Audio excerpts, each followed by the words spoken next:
तर मुख्यमंत्री माझी लाडकी बहीण योजनेसंदर्भात आजच्या घडीची आणि आत्ताच्या घडीची काय महत्वपूर्ण अपडेट आहे. उदाहरणार्थ मेचा हप्ता कधी येणार, या हप्त्यासाठी कोण महिला पात्र असणार, एकूण किती महिला लाडकी बहीण योजनेसाठी पात्र ठरलेल्या आहेत आणि किती महिलांना अपात्र करण्यात आलेले आहे आणि अपात्र करण्याची नेमके काय कारणे असू शकतात.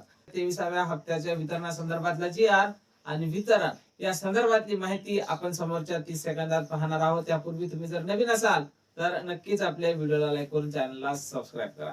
नमस्कार, मी होसेफ गोडे स्वागत करतो तुमचं लाडकी बहीण योजनेच्या एका नवीन व्हिडिओमध्ये. तर पाहून गेला का त्यांनो, सध्याच्या घडीला लाडक्या बहिणींना आता मेच्या हप्त्याची आतुरता लागलेली आहे आणि आज मेचा महिना जवळपास आता संपल्यात जमा आहे.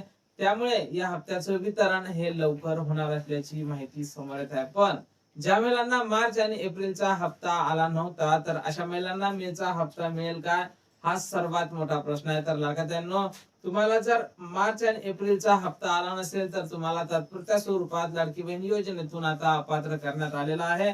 पुन्हा तुम्हाला पात्र करण्यासाठी लाडकी बहीण योजनेमध्ये पुन्हा केवायसी ही सुरू करावी लागणार आहे किंवा केवायसी दुरुस्ती करावी लागणार आहे. तर एकूण 70 लाख महिला या अपात्र झाल्या असल्याची माहिती समोर येत आहे आणि पात्र महिलांची संख्या 1,77,00,000 एवढे आहेत. ज्यावेळेस अर्ज करते वेळेस जवळपास 2.5 कोटी महिला होत्या, तर त्यापैकी फक्त 1,77,00,000 महिलाच पात्र ठरलेल्या आहेत. आणि आता निकषाच्या तपासणीनंतर केवायसी दुरुस्तीच्या नंतर 70 लाख महिला या अपात्र करण्यात आलेल्या आहेत. तर त्या महिलांना मेचा हप्ता मिळेल का, तर लाडक्यांनो सध्या तरी तुम्ही अपात्र असल्या कारणाने तुम्हाला मेचा हप्ता मिळेल का हे सांगता येत नाही. पण हे निकष पुन्हा तपासण्यात आलेले आहेत आणि ज्या महिलांकडे 4 चाकी वाहन असेल, ज्यांच्या घरात आयकरदाता असेल, ज्यांचं उत्पन्न 2.5 लाखापेक्षा जास्त असेल, म्हणजेच एकूणच ही योजना लाडकी बहीण ही योजना आर्थिक दृष्ट्या मागासलेल्या महिलांसाठीच सुरू केली होती.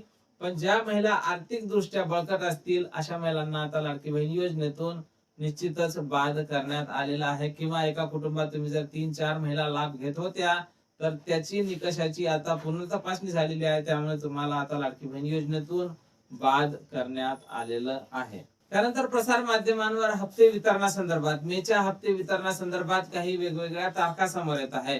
तर या तारखेवर खरंच वितरण होईल का आणि काय तारखा असणार आहे ते सुद्धा आपण पाहणार आहोत. तर सर्वप्रथम दैनिक वर्तमानपत्रावर कालच एक बातमी छापून आली होती की हप्त्याचं वितरण हे लवकरच होणार आहे आणि या हप्त्याच्या वितरणासंदर्भातला जी आर हा 7 ते 8 तारखेच्या जवळपास म्हणजेच 8-9 जून पर्यंत निघू शकतो आणि वितरण तुमचं हे 15 जून पर्यंत होऊ शकते. आणि यासाठी कोण महिला पात्र असतील तर ज्या महिलांना आतापर्यंतचे सुरळीत हप्ते मिळाले असतील किंवा केवायसी दुरुस्ती केल्यानंतर जर काही महिलांना मार्च आणि एप्रिलचा हप्ता आला असेल तर अशा सर्वच महिला समोरच्या हप्त्यासाठी पात्र असणार आहे.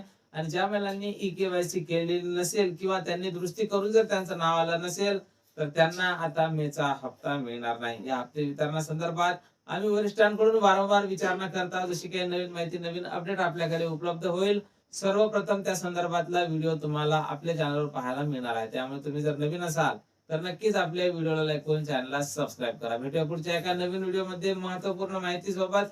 जय महाराष्ट्र.